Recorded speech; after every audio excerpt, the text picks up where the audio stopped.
The Purchasing Management Association of Canada has been diligently working in recent years towards providing a wider supply chain focus. The latest development towards that goal is a blockbuster announcement in coordination with Supply Chain and Logistics Association Canada. PMAC's Cheryl Paradosky and SCL's Alison Toscano were in our studios to explain the move. Cheryl, Alison, thank you for coming to our show and welcome. I understand you have some very important news to share with our audience. Very important and very exciting, Lou. We are pleased to announce, and we sent information out to our members earlier today to let them know that PMAC and SCL are going to be recommending to our members an amalgamation of the two organizations. And the new amalgamated entity would be the Supply Chain Management Association. So, Alison, this is definitely big news for supply chain folks.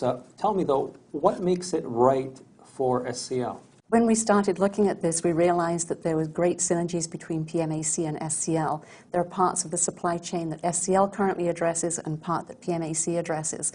And by doing the combination of the two associations, it creates that one voice for the supply chain and with great regional strength. Cheryl, Alison spoke about the synergies involved with bringing the two associations together.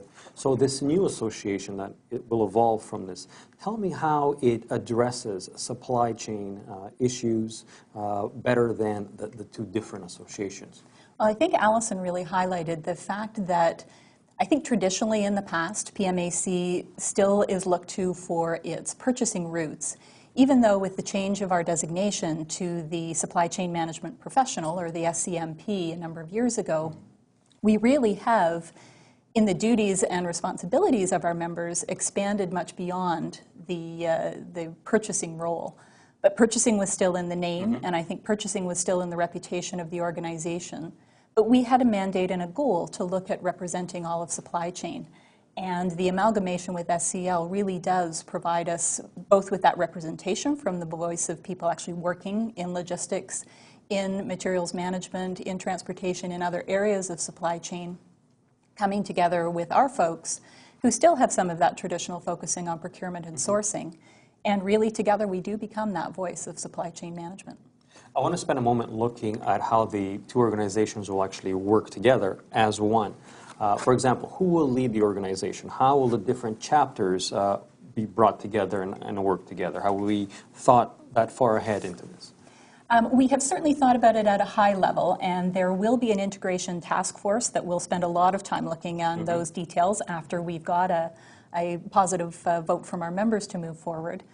At this point, PMAC does have the stronger infrastructure with respect to actually having staffed institutes in 10 provinces and territories across Canada. And so our hope is to bring SCL's current sort of volunteer representation in local chapters across Canada into those more formalized structures in the institutes. And then overall, everybody who is a member of one of the local institutes, as they are now, will become a member of the National Supply Chain Management Association. All right, so it seems like there's quite a bit of work ahead of you. What about over the next few months? What are the next steps that your members can expect? Our members can expect a communications plan to educate them on what the changes mean. The earliest is May the 2nd. There will be a video conference with the members. There will be various face-to-face meetings leading up to the vote on June the 12th. Excellent. Thank you very much for coming on our show. Certainly very exciting news, and we look forward to hearing more over the course of the summer. And thank you for the opportunity. Lou.